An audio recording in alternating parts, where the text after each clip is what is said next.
Thanks for watching, attending this training. Um, when buyers are buying, they don't really think so much about, is this house in good condition, inspection, getting the work done that's needed.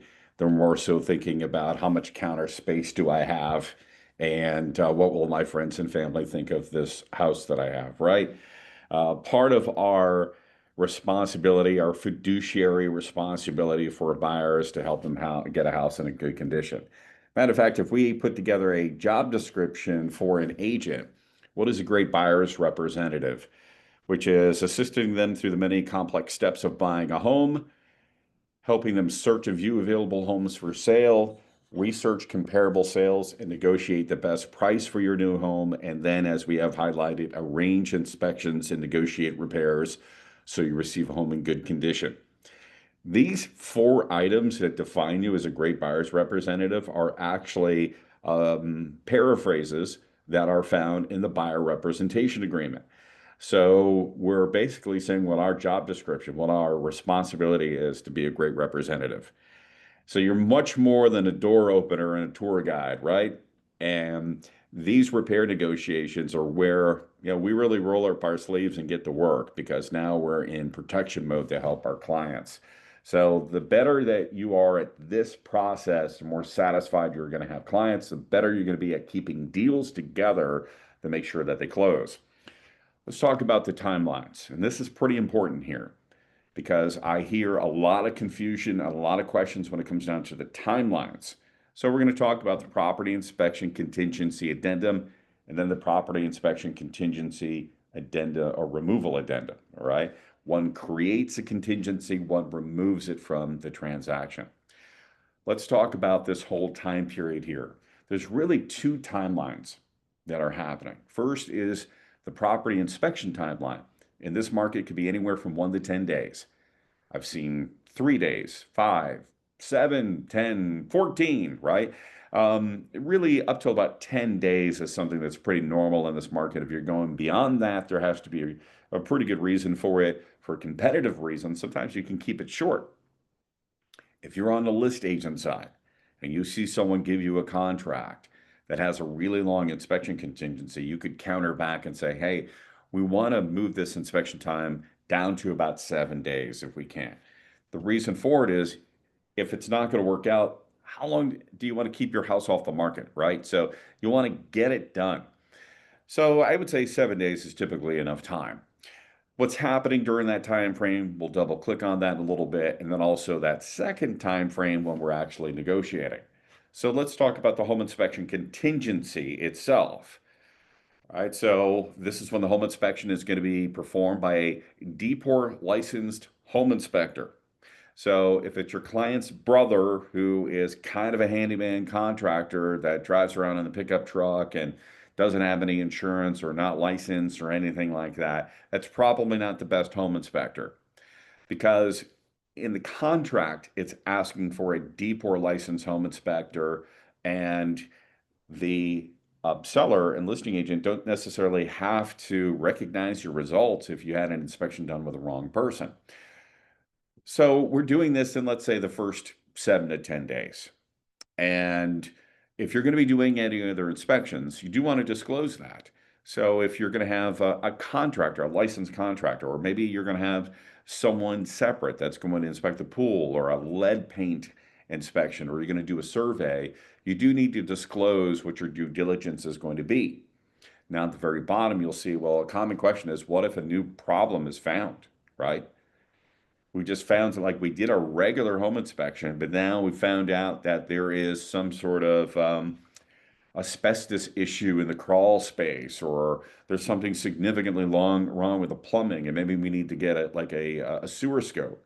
Yes, you can do additional inspections within your home inspection contingency timeline. What if you need more time? You can extend that by mutual agreement if needed. But if you discover new issues and you need a new inspection in that timeline, you can do something.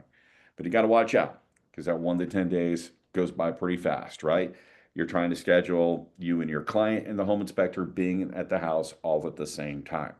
Don't worry so much about if it's convenient for the seller. they're just going to have to leave at the time that we have scheduled. So I never really ask the listing agent for permission. I just say, we're coming over Wednesday at 9 a.m. Can the seller be present for a home inspection or the listing agent? Yeah, they can. There's nothing in the confidentiality sections of all these contracts that says that they can't be there. It usually just leads to more complications, and I wouldn't advise it. If I'm a listing agent, I'm staying away and I'm asking my buyer to stay away, or my seller to stay away. If the seller asks you as a listing agent to be present for it, it's something you may have to consider. But just remember that it is allowable. So what's happening during this 10 days? Your client is working on their loan application, right? Why? Because they have to work on that within the first 7 days of ratification. We're going to perform our inspection. We're either going to, by the end of this home inspection timeline, okay, we're either writing a PICRA to ask for repairs, or we are releasing. And when we send the PICRA, yes, we must send the inspection report. It's in the contract, and I'm going to show you that in a moment. We have to do that all by the contingency timeline. So let's kind of recap what we're doing here during this inspection. You want to keep track of your timelines. That's your responsibility, not the listing agent, not the buyer, not mine, not the transaction coordinator, not the settlement company. You, as the selling agent representing the buyer, it is all on you to make sure that you know what your timelines are. When do these timelines start? Well, it's the day after ratification. So if we have a 7-day inspection contingency, we ratified on Monday, Tuesday is day one. And yep, you got to use your fingers. Okay, Tuesday, Wednesday, Thursday, Friday, Saturday, right? And prior to the expiration of that seventh day, and it goes all the way up to 11:59 p.m. on that night of the seventh day, you need to do something. Because if it just goes past that timeline, now it's considered that the buyer is buying the house as is. So if they asked for, hey, I want to get all these things fixed, you're like, okay, yeah, I'm going to write it up for you. And then you get busy and you miss that timeline. The list side doesn't have to recognize your PICRA that you sent over. And now you have a very uncomfortable conversation with your buyer on why they won't negotiate repairs because you missed a timeline. Do whatever you have to do, okay? Electronic calendar, a reminder from your phone, whatever you need to do, you can't miss that date. So moving forward, during this home inspection, what we're going to do is we're going to help create a list of requested repairs. When we get the home inspection report, I always say to my client, hey, you're going to get the report. I want you to go and review. Let me know what sort of concerns or requests you may have. I'm going to review it myself. And then tomorrow, let's talk and compare notes. Does that make sense? Yes. So the reason for that is because during the home inspection itself, there's a lot of anxiety, fear that start to kick in for the buyer. Buying a house is kind of a nervous time for them. And most people, when they go from a house that they love to receiving a 30, 40, 50-page report that details things that need to be tweaked, fixed, or replaced, they lose that loving feeling and a lot of fear. And they want to quit. Oh, I don't want this house. This house is completely falling apart. I don't want it. What they don't realize is that a home inspection on nearly every home is going to find something, right? If they're paying anywhere from $350 to $450 for a home inspection, and the home inspector is there for 90 minutes and 2 hours, they're going to dig up something. They're going to find it, right? But you have to have the attitude that everything can be fixed by the right professional. Instead of walking away, let's do this. Let's put a list together of our biggest concerns, start a conversation with the seller, and see if we can negotiate the best outcome and see if we can get some things fixed. Now, it doesn't mean everything's going to be fixed, right? They're not going to tighten every doorknob or fix everything there. It's not that. But we are looking for legitimate safety concerns or things that need a professional. We'll get to that in just a moment, right? So you want to make sure that you coach your clients prior to a home inspection. You want to let them know. You want to kind of brace them for what's coming. Hey, you know what? With these home inspections, here's the good news. They always find something. Okay. And it is good news because then it lets us know if there's anything we need to negotiate or things that we can work on in the future. I'm not talking about, hey, you can buy it or you can release, because all they're going to think about is running away. You want to encourage a conversation to have things improved, right? So I think going to your home inspections help because when you're there and you hear the summary with the home inspector, right? You want to make sure that the home inspector has access. Be 15 minutes early because home inspectors will be there early and checking out the exterior. You don't want to be late for your home inspection where they're waiting outside for you. You want to be professional. You want to be attentive. Typically, what I do is, sure, I'll chat with the customer a little bit, but I bring my computer, I crack it open, and I get work done while I'm there. I want to make sure I'm paying attention for the summary. If your client can't be there, you can perhaps FaceTime or get your client on speakerphone so that when the home inspector is giving their synopsis, that they can hear it and then also ask any questions. Because if they just get sent the report, a lot of panic is going to get set in. And again, they're going to think they bought the worst house on the block, right? Um, when they walk out of that house, that's when they're going to be at their absolute worst. And they're going to want to quit, and they're going to want to release. And then too many buyer agents or selling agents just fall right into that. Like, okay, I'll go right up the release. Give them time. And that's why you want to be smart with your home inspection contingency timeline. If you have 7 days, don't schedule your inspection on day 6, right? Schedule it right away, day 1, 2, or 3. Get in there fast. Get it done so that you have time for any additional inspections. You have time to write your PICRA. You have time for your client to come back down to earth, right? That's why I'll never write a PICRA on the same day unless I'm like really up against it, right? So what I'll do is schedule the inspection right away. Great, let's review this. Then I have a good conversation the next day after they have the report, and then I start drafting and then sending it for their review.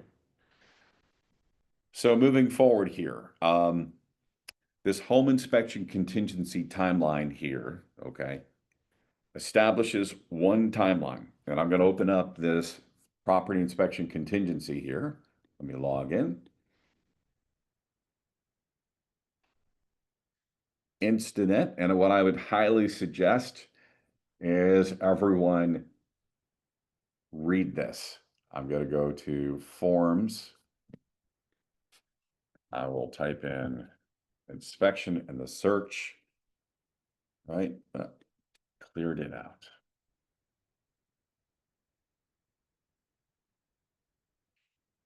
So what you may not know is they actually have a one-page document for your protection and get a home inspection. That's kind of a helpful document for your client that encourages them that they should spend the money for it. Right here. So we have our property inspection contingency addendum. You'll see a little lower here. This is the removal addendum. We'll get to that next here, but let's open up the contingency. So in order to remove the contingency, I think we have to kind of understand the contingency here a little bit and what it is. And let's see, I'll zoom in a little bit. So similar to a contract at the top, it's going to identify the buying and selling party and the property. So let's see here on page 1, we're identifying what inspections we're going to do, right? We're going to do a home inspection, and the seller should have utilities on for all inspections. That's a common problem where the house may be vacant and the seller always seems to turn off the gas for some reason, right?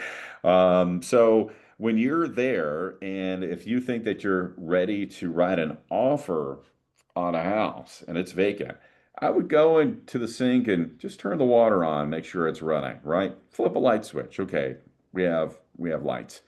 If you know that the house is on gas, and you should know because there's either a gas meter outside or in the MLS listing it marks gas, you want to tip off the listing agent. Hey, we're going to inspect 123 Main Street on Wednesday. Notice the property has gas. Can you double check that all utilities are on? There's a lot of listing agents who forget to have a conversation with their clients to leave it on. If you're on the list side and the house is going to be vacant and they're moving out. There's going to be inspection. You need to tell them, hey, we're contractually obligated to have all the utilities on for the inspection, the appraisal, and the final walkthrough. Leave all the utilities on until we know that the buyer has signed. Don't turn it off early, okay? Exterior insulation and finish system, if it's some sort of masonry, like a stucco type exterior where you would need a particular professional to do an inspection on that, pretty rare. Lead-based paint inspection, yep, that is something we would have to disclose. Rarely happens, but if that was going to be the case, if let's say you're going to have an additional contractor or skip a home inspector, but have a contractor do it, that's fine, but it has to be DPOR licensed, and we have to disclose that. So other inspections could be a pool inspection, or maybe you are having a plumber do a sewer scope or something like that. Better to disclose that you're going to do it. Moving on to page 2. This is the timeline. So let's say we're going to be doing this for 7 days. If we look closely at what it says, so if we're looking at the deadline here, right, we're going to do this in 7 days, and what needs to happen prior to the expiration. If we look at I says a complete copy of the inspection reports together with a property inspection contingency removal addendum. Let's call it a PICRA, right? So yes, PICRA and home inspection have to be sent at the same time. If you send one and forget the other, that's not valid. Double I, a purchase agreement release, right? That's basically, and that has to be prior to the expiration of the timeline saying, hey, we're releasing, we're not going to buy this. And then triple I says a purchase agreement termination. Now, here's where I'm going to give you a little tip, because you are absolutely going to run into this. You're going to have agents say, send me the release and the termination. And they believe that if you're releasing, that the contract isn't really over unless you're terminating. And that's not true, because in the release, it talks about termination. So it says and or. The reason I bring this up is if you send a release and you send a termination, the termination is unilateral. That means only one person signs and sends it over. Your buyer signed it and sent it over. It doesn't require a seller's signature. Here's what can happen. The seller will look at this and say, oh, you terminated. You are walking away. Okay, fine. I'm going to go put it back on the market since you terminated, and I'm going to hang on to your EMD even though I have no right to it. And then you have to wait, and you have to fight to get the EMD, and it's a pain in the butt. The release is specific to the earnest money deposit refund. If the buyer releases prior to the expiration of their home inspection contingency, they can get their earnest money back. If they miss the home inspection contingency and try to release, they're not getting the money back unless there's some other contingency that allows them to, like loan was denied, that's contingency, or property owner association document review, that's contingency, something like that. But if there's no other contingency and they just walk out and didn't release properly, then they're not getting their money back, and that's on you. So send over a release until you get it signed in agreement that they're getting their earnest money back. And then if they're asking for a termination, that's fine. Be smart on that.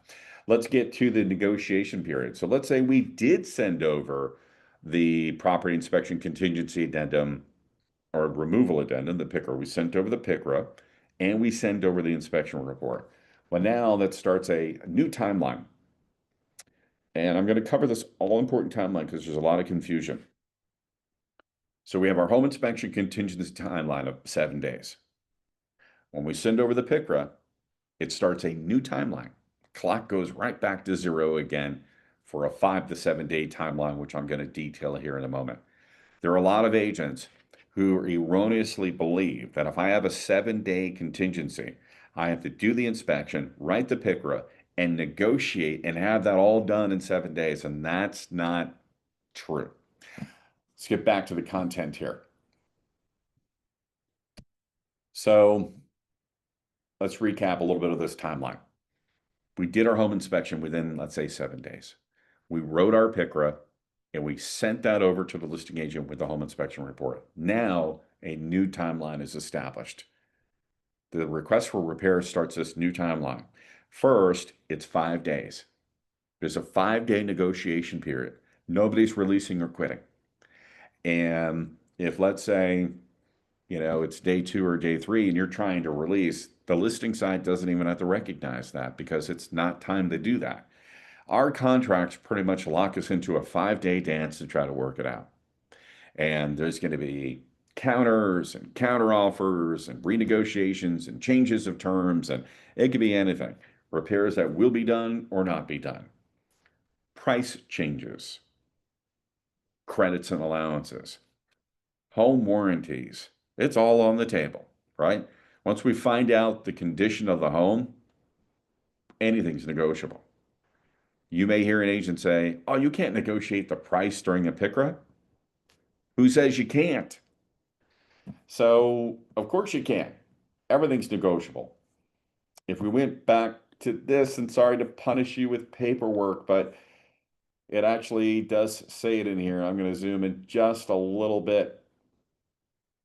All right, negotiation period. It says at any time during the negotiation period, this is where I am here, right? And B, letter I highly suggest that you print this out and read it a couple of times to understand it. At any time during the negotiation period, buyer or seller may make, extend, alter offers, and counter offers as desired to finalize the removal addendum. So it just says any sort of alter offers or counter offers. So pretty much anything could be on the table at that point. All right, moving forward here. So our new timeline has begun. And what the heck is this, right? 5 days to negotiate. Hopefully we can work it out. Now let's say we didn't work it out. Well, now you have day 6. Day 6 is what's known as the additional day.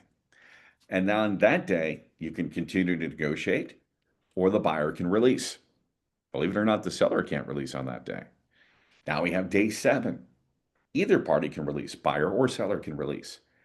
Can we continue to negotiate? Sure. Can we extend it a few more days because the seller's trying to get some quotes and we want to work it out? Absolutely. By mutual agreement, you can absolutely modify this timeline however you want. But the more you extend this timeline, the greater the chances that you are delaying the closing. Reason for it is we still have an appraisal to do, right? And in this market, conventional appraisal, 3 to 5 days, FHA 10 days, VA 14 days, and VA appraisers love to take the whole 14 days, it seems like, right? So if you have an appraisal that could take anywhere from 10 to 14 days, every day that this goes longer, you're probably delaying closing. Once we have full agreement on this PICRA, we've negotiated it, now we have ratified it. We're going to look at the document here in a little bit. The appraisal is contractually supposed to be ordered within 3 days of this ratification. So why is that? Well, the appraisal is an investment, right? Buyer's paying $600 to get it done. So before we pay $600, we want to make sure that we have agreement here. Can the appraisal be ordered earlier by the buyer? Absolutely. Absolutely can. It's just the only protection in there is to make sure that it doesn't go on too long where the listing agent is waiting and the seller is waiting for the buyer to order the appraisal. So they'll do it within 3 days that this was done. So going over this again, and I'm sorry to keep going over it, but believe me, this is the one thing that it just confuses agents all the time. I wish we just had one timeline and that was it, but I don't make the contracts. We have our home inspection contingency. We got, let's say, 7, 10 days, whatever it is that we wrote in the contract where we need to do our inspection. We're either releasing or sending over a PICRA in the home inspection report.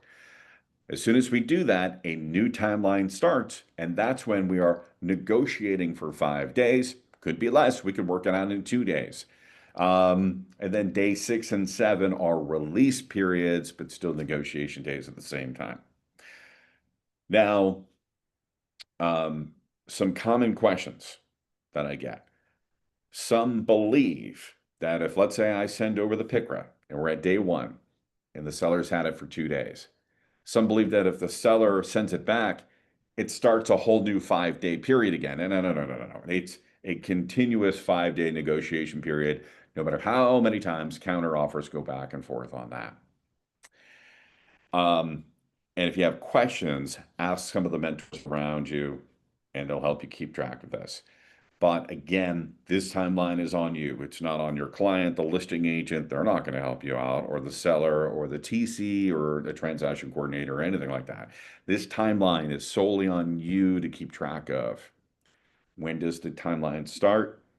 If we sent over our PICRA in inspection on Tuesday, Wednesday is day one. It's always the day after the event on our contracts. Wednesday's day one, and then you really need to look at the calendar and see where this is going to end. Don't commit it to memory, write it down, use an electronic or an internet-based calendar like Google or something like that, and tell it to send you reminders the day before so you do not miss it. Because again, if we get past this period, right? Let's say we go the full 7 days here and no agreement, then that means your buyer is buying this house with the last known agreement. So I'll give you an example. We'll just use one repair in mind. The buyer says, everything's great, but I want the door repainted and I want a new washer. And we send it over to the seller. The seller says, we'll repaint the door, but we're not going to do the washer. They literally scratch it out and send it back to your buyer. Time kind of flies by. Before you know it, the PICRA timeline has expired. We're now on day 8. So what does that mean? It goes back to the last known agreement. That means the buyer's getting a repainted door and they're not getting a washer, even though it's not ratified. So it is on the buyer. It's the buyer's responsibility to either release or find agreement on this inspection contingency timeline. Moving forward. All right. Home inspection sample and PICRA. Good times. So I'm going to also go over a few things when it comes to writing this in a little bit, but we are going to grab an actual summary here of some things that we had from a recent home inspection. Right. So we're looking at this. So we see that there's a roofing issue here. We have our inspector comments where they're saying, recommend having conditions evaluated further and corrected as needed by a licensed roofing contractor prior to closing. So we have some sort of lifting sheathing issue. Let's see what else we have. All right, so we've got some wood rot and damaged shingles at the roof line here, okay? So if you notice, and we got a little chipping here. Looks like we're missing some flashing. Got a little wood rot down here. What does the inspector say? Damaged siding, wood decay was observed where chimney is in close proximity to the roof cover. Recommend having conditions evaluated further and corrected as needed by a licensed contractor prior to closing. Okay. Now it's very wordy, and we're going to change the wording when we are putting together some of our items. Let's move on to something different here, just for example's sake here. Let's do, here we go. Open junction boxes. I don't know why people have these all over their house, but they do. Seem to show up in every inspection report, and it's always in the attic for some reason, right? It says, you'll see that there's wires sticking out of a box when they should be enclosed. It says exposed splices were noted at the thermostat box for the ventilator. Secure splices in the box, secure the cable box with appropriate clamp as required to ensure safety. Again, very wordy, but we're going to go over how would we write that up. And let's just stick to those things there as an example for time's sake. Okay. So when it goes to writing a PICRA, and you have the consultation with your buyer on some things that are a concern to them and some things that you think that you should ask for. Well, let's talk about what should we ask for here and how do we even start? Well, I suggest create an outline, right? So you're not jumping from the roof to the exterior to plumbing and electrical back to the roof, right? Try to categorize things interior, exterior, plumbing, electrical, group it together so it all makes sense. The cleaner the PICRA is, the easier it is for the list side, the follow through, and for the contractors to get it done. Um, write what, not why. And I'm going to show you an example of that. So, what's the difference? So, let's say there are exposed nails on the roof. This is very common.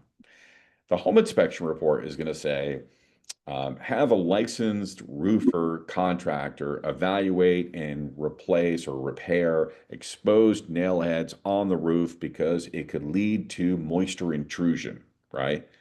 Okay, well, the why is fix this because it can lead to moisture intrusion.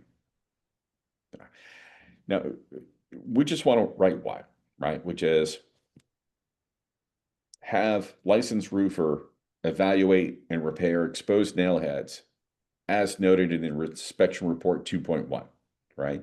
So with that line, what are we saying? We're saying have someone who's a qualified professional evaluate this for repair. Here's where you can find it in the inspection report in 2.1. So it's the what, fix the nail heads, not the why, because it leads to moisture intrusion. And please don't copy and paste from the home inspection report because everybody can see that. All right. Don't be too wordy. Don't have all it in small font crunched together. Don't copy and paste. I'm sorry, I'm dooming you to a little bit of work, but you got to roll up your sleeves to get this part done. This is an important part of what you do. Top priority at the top. So, whatever is the hot button issues for your client, whatever is the most important, because for them, getting some of the electrical may be way more important than getting the loose gutters fixed, right? So make sure that you're putting the most important at the top and then in descending order. Think safety and what repairs need a level of expertise. The big question is, what should I ask for, right? Well, fixing a loose doorknob as a handyman and the homeowner could probably do that themselves, or the buyer could probably do that when they move in.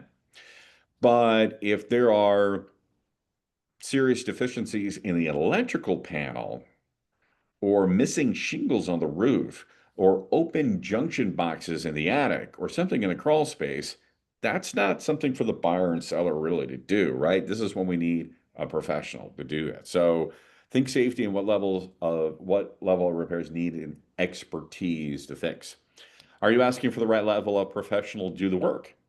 So if it's something where it's like painting or fixing a little bit of wood rot, that's kind of average contractor or even handy person type work. You don't need a class A contractor or a structural engineer, right, to look at some basic things. So sometimes just using the word licensed contractor allows them to find the right level of professional rather than forcing someone who is too high of a qualification for a basic repair.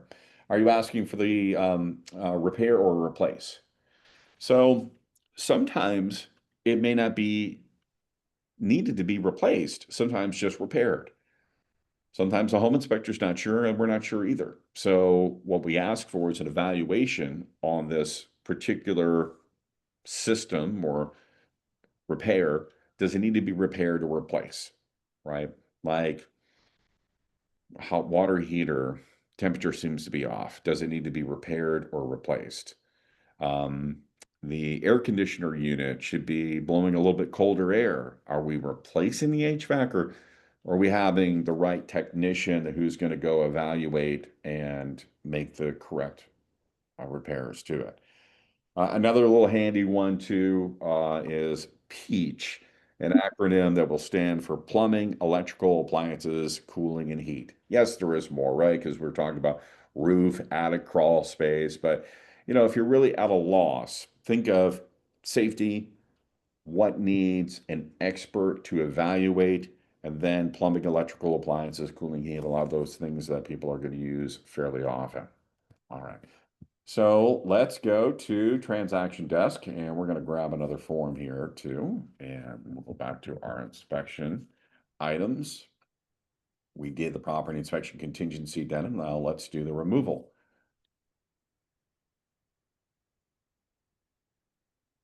So when you see it, there's going to be more blank space because we have to fill in some information. I'll load here in just a bit.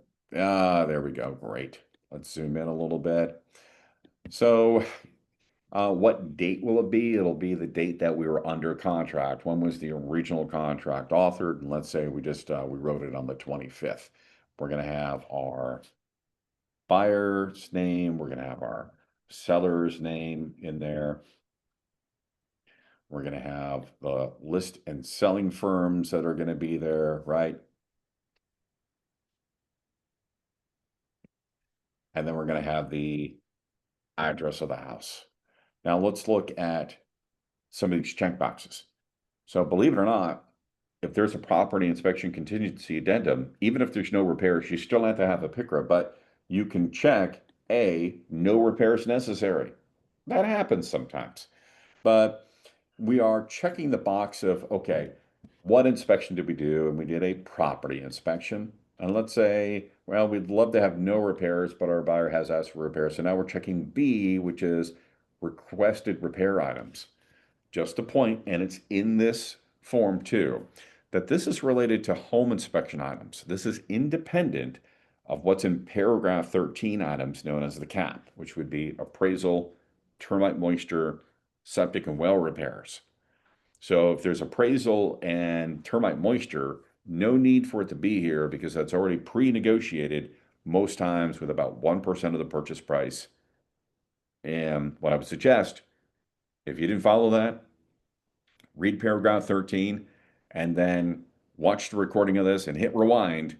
That paragraph 13 regards to appraisal, termite moisture, septic and well, pre-negotiated most times at the number that we put in there, that's 1%, and those repairs are covered under that. So this is strictly home inspection. It says that the repairs need to be done in a workmanlike manner, which means not necessarily perfect, but I would say done at what we would call a good and professional manner.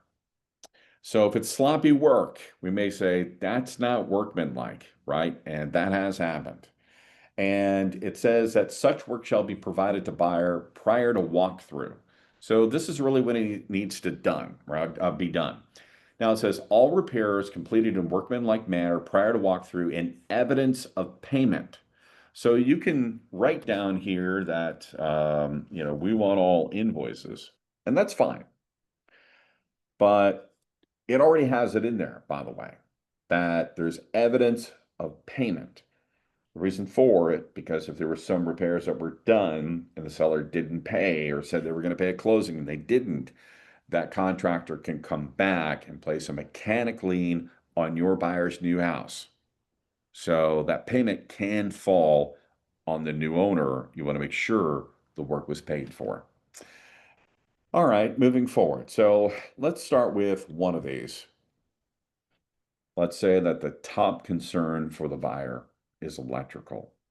And because they don't want to go to the attic and they are afraid that this is going to burn the house down.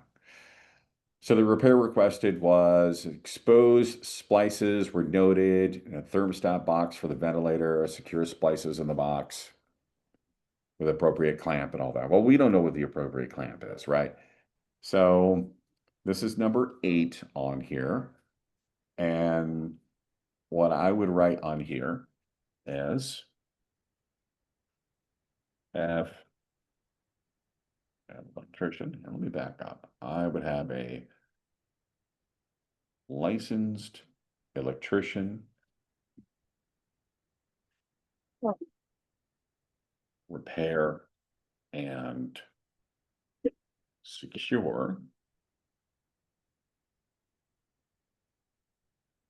in open junction box.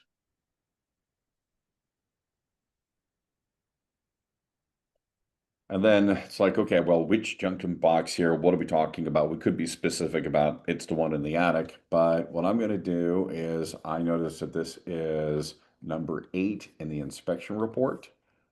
So I'll put as noted in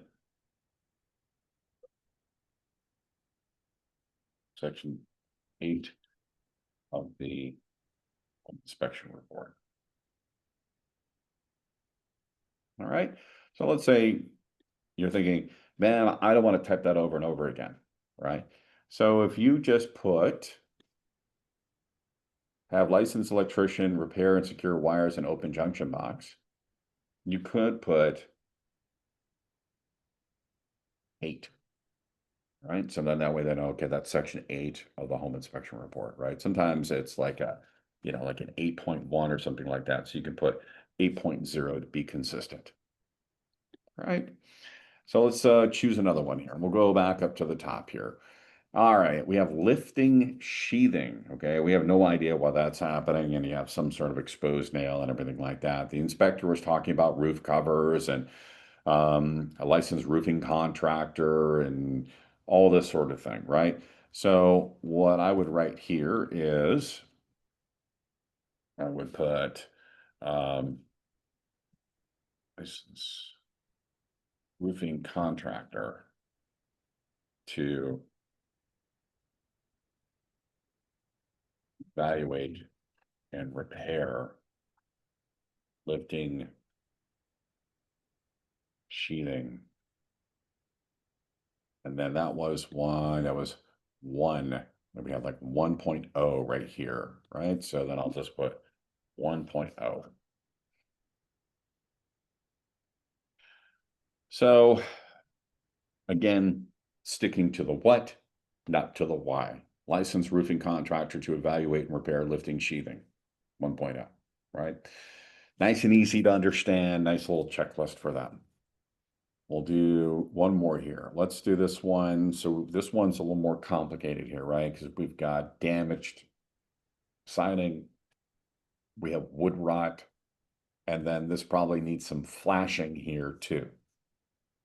So flashing, if you did not know, is protective material most often by windows and systems like this to avoid water intrusion.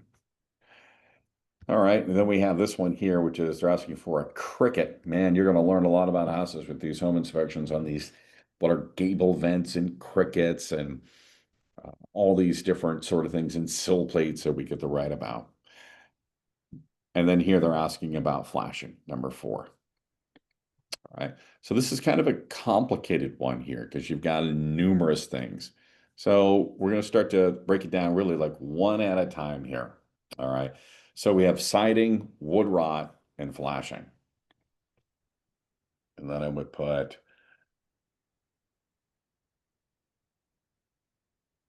licensed contractor to repair.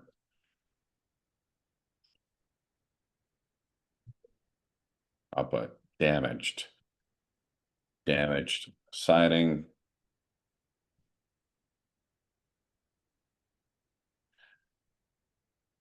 wood rot, and install flashing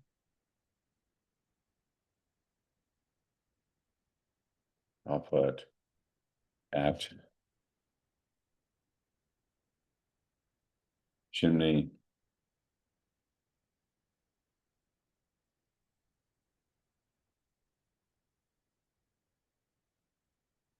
and roof line.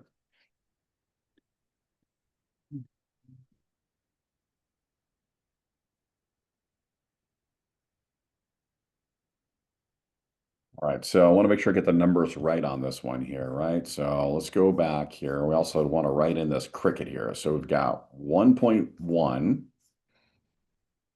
we have 1.2, and there's 1.22, and then we have 2.0. All right, so let's make sure that we get these right here again. So we've got, we have 1.1, 1.2, 1.22, and 2.0. So we're going to do is 1.0, 1.1, 1.2, and then 1.22, just like it's in report, and 2.0. So I want to get specific about, I have a number there that covers me if, let's say I didn't mention cricket, but install flashing, And I would put including cricket at chimney and roof line. So again, the what, not the why. I'm pointing to what professional we want to have do it. What are we doing? Repairing the damaged siding, wood rot, and install flashing, including cricket at chimney roof line, and then the appropriate numbers. Now you have this whole page here, and you have a whole second page to fill out. If you are filling up too much on page one, the font starts getting smaller. What I would suggest is make sure that you write it so that you have good visible font and spacing, and save some for the second page if you need to. Whether the logistics of this document, let's say once we have it filled out and we sent over, we want to have our buyer initial page one, and then our buyer will sign page two. If we're sending it over to the list side, expect them for the listing agent to sign and their seller to sign. If there's any counter offers and offers going back and forth, if there's any changes, they are lined out and the clients need to initial any changes that are agreed to. Just like a point when you're ratifying a contract, if you're holding a document that has full agreement, all signatures, and any changes are initialed by all, then you can ratify this document and add your signature and add the date of ratification. So it's similar to the ratification process of a contract. So just a few tips on here, right? Strategies. Work ahead of your timelines. Don't say, I've got 7 days. I'm going to go and schedule that home inspection on day 5 or 6. Schedule it right when you're ratified. Next thing you do, get the home inspection scheduled. Because again, you're trying to get the inspector, client, and you all in the same spot. And sometimes it takes a couple of days to do that. Ask for a little bit more, but not everything. Right? If you're getting a 50-page home inspection report, don't ask for all 50 pages worth of stuff. Again, what should I be asking for? Stick to safety. Is there something that needs a level of expertise? Plumbing, electrical, appliance, heating, cooling, roof, attic, crawl spaces, places where my client can't climb into to do or can't afford to get fixed. And also educate your client, which means prior to the home inspection. The home inspection is being done for your information, and we may be able to find some things that we can negotiate to get done, right? We're not talking about releasing and running away, because everything can be fixed with the right professional. And if they have a real concern, like, man, this roof, I just don't know if I really can move forward with this roof. Okay, what would you like me to negotiate? Would it be okay if we got things fixed on the roof? Or do you feel like it needs a new roof? Well, they may say it needs a new roof. And it's like, okay, well, we may have to ask for that. And we're going to have the right professional determine if that's what it needs, right? But this is a challenging sort of time for you to balance out having conversations on what to ask for, what to not ask for, and having the right professional take a look. But I would say prepare your client before home inspection day that, hey, they always find things, and that's great because it gives us an idea of what we can work on in the future and certain things that we could request the seller to fix. Know the timelines. Know the home inspection timeline. Understand the PICRA timeline. Read the property inspection contingency removal addendum. Page 2, it speaks specifically as what the timeline is. And make sure that you are on top of your timelines. It's on you. The list agent has ghosted me. That comes up a lot, right? And there can be a number of things going on. If you send over a PICRA, they are not required to respond. They could say, yeah, I got it, right? But they don't have to counter anything that you've asked for. And some will run out the clock on the 7 days because they don't want to repair anything or they want to release on day 7. And sometimes we do run into those contractual games. And if you are running into that, learn to recognize that and ask for help if you need it. But sometimes list agents are just not attentive to their deals, or they're busy, or they're obtaining quotes. So don't panic, but stay on top of your timelines and protect your client. Be a filter for your client, though, because if the seller is insulted on what they asked for, or if the listing agent is being problematic, if you share all those problems with your client, you're getting them dragged into drama rather than what you should be doing, which is filtering the information so they understand what's happening with the process, but not turning it into a back and forth war over things, because people will get personally insulted very fast. And then it doesn't become about repairs in the process. It becomes a battle of personalities, and you don't want to go there. Be limited in the information that you share. Don't conceal info, share the right info. All right. And post-closing repairs, credits. Yes, you can do that. You got to have everything in writing. Don't believe the promises that they're going to come back and fix it, because after closing, it is very hard to get anybody to fix or to pay for things. So if there's any sort of post-closing repairs, that needs to be closed or paid for rather at settlement, where contractors are being paid directly or what have you. Because if you expect the seller to give some sort of check a week or two after closing, extremely rare when that is successful. So you want to make sure that you have everything wrapped up and in writing prior to close as best as possible. Any questions?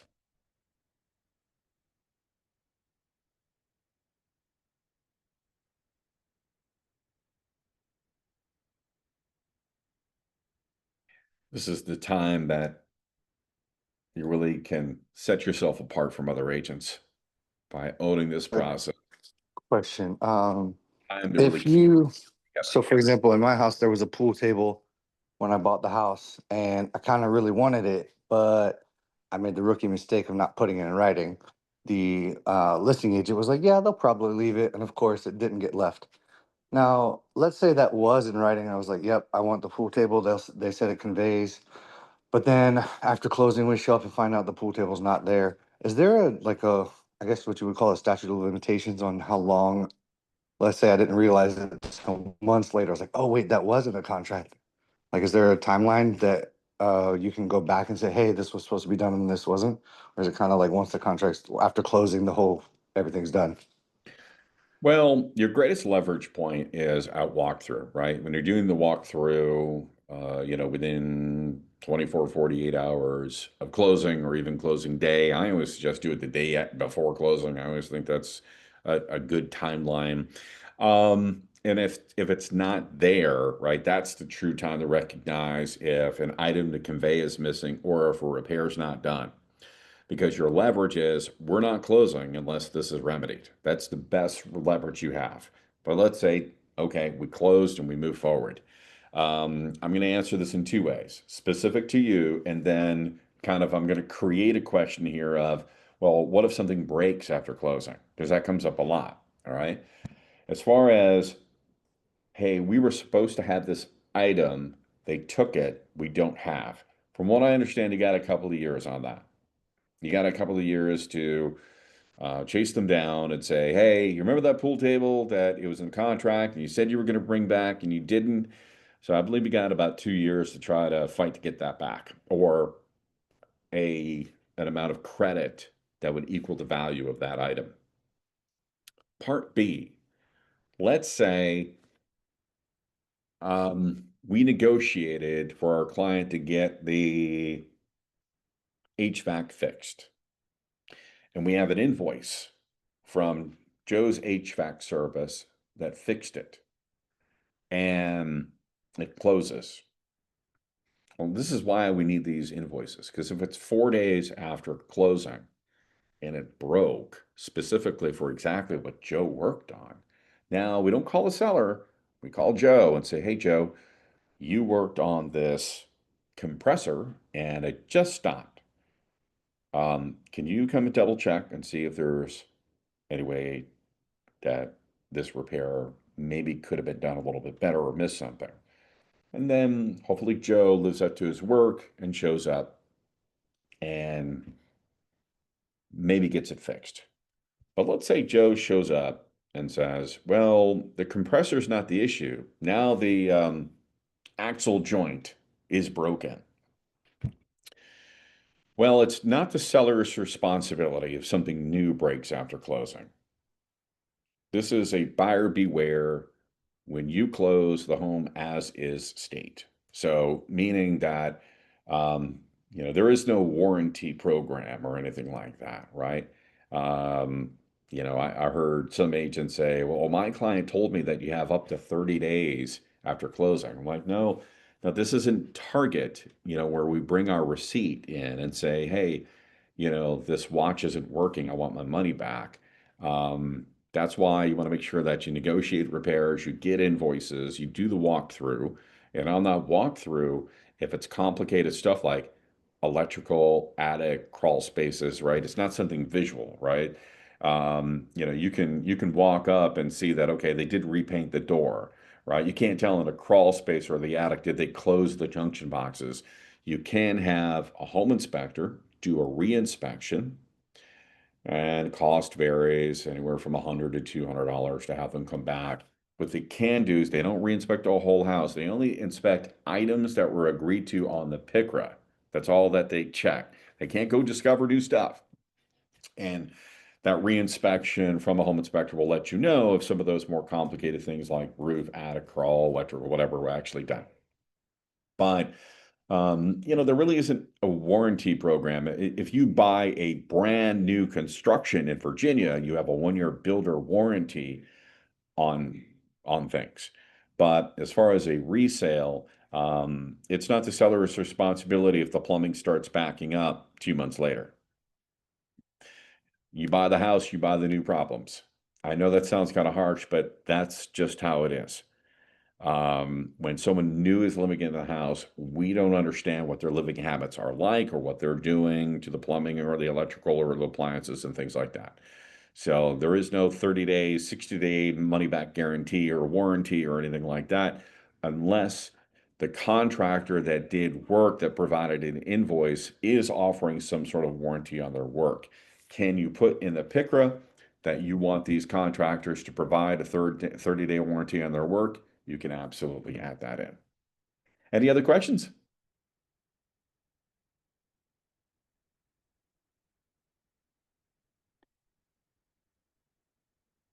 Awesome. Hey Troy, so quick question, I'm sorry. Yeah. So if we sign the addendum to say, hey, we need to extend the PICRA deadline, Mhm. how often can you keep extending it, or is like a certain time like, hey, we gotta stop? And if you're communicating with the seller about, well, the listing agent about the going past the deadline and it's like in text, is that okay, or should we still get the addendum doing the PICRA part? Always have it in writing. Okay. And as far as timing, there are no limitations. You can write addendums for the rest of your lives, right? But you just have to remember that there are other pieces of the puzzle here, right? The pre-approvals only last so long, all right? And interest rates are going up and down. They may have an interest rate lock. We ran into that. We were trying to extend a deal for a few more days. They're like, I think we need to close on Monday or Tuesday. We're still working on this thing. They said their rate lock is up tomorrow. We have to close tomorrow. So you know what we did? Right? It was closing Friday. And if not, then the rate lock was going to expire. It was going to cost more money to extend it to Monday, Tuesday. That Thursday, the day before it closed, we spent 4 hours trying to find the right professional to fix one thing. 4 hours so that we could find the right professional to fix something so it can close the next day. So, this is we are the unsung heroes when it comes to inspection repairs.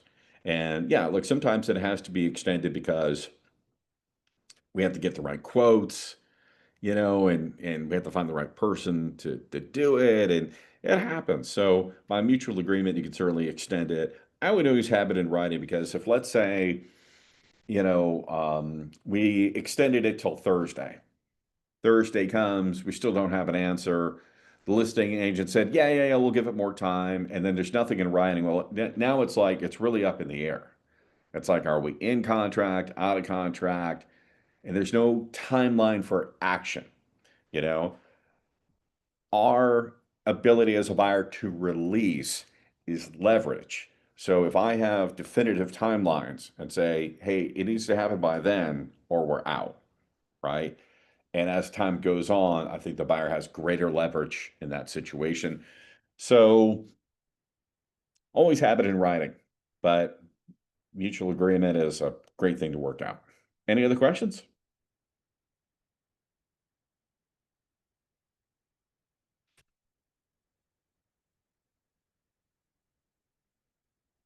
So I will end with the beginning, right? And just final words here that a lot of buyers, again, aren't thinking about this part of the process. And this is one of the most important parts of the process, which is arranging inspections, negotiating repairs so you receive a home in good condition. And this will add depth to your conversation with your leads and your new clients because you're just thinking you open the door and you collect a huge check, right? But it's assisting them through the many complex steps to buy a home, and you know it's complicated, right? Helping them search and view available homes. Yeah, we do that too to make sure that they're finding the right homes in their criteria. When it comes to negotiating an offer, I'm going to research comparables to make sure that we're negotiating the best price for your home. I want to make sure that you get into a home and it doesn't cost you too much or you don't overpay. And then we're going to have it inspected. We're going to negotiate repairs to make sure that you get in a home in good condition because there are some repairs that are rather costly. We want to make sure that we get those done before you buy. If you can explain that on what you do for a buyer, you're going to have much more value than the typical agent.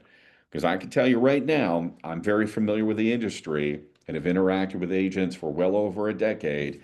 And you've probably got about 10, 15% of agents who will articulate what they can do for someone. So if you're one of the proud and the few, those clients are going to stick with you, they're going to refer you, and you're going to gain more business. Thanks for coming to the training. I appreciate it. Thank you, Troy. This was really helpful. Thanks, Troy. Are you Awesome. saving this and sending it to the group so at least we can have it for ourselves? Sure thing. I'll add it to the greatest hits package. All right, thank you. Thank you. All Thank right, you got it. you. Have a great day. We'll see you. Thanks, Troy. Bye. Bye. Thank you.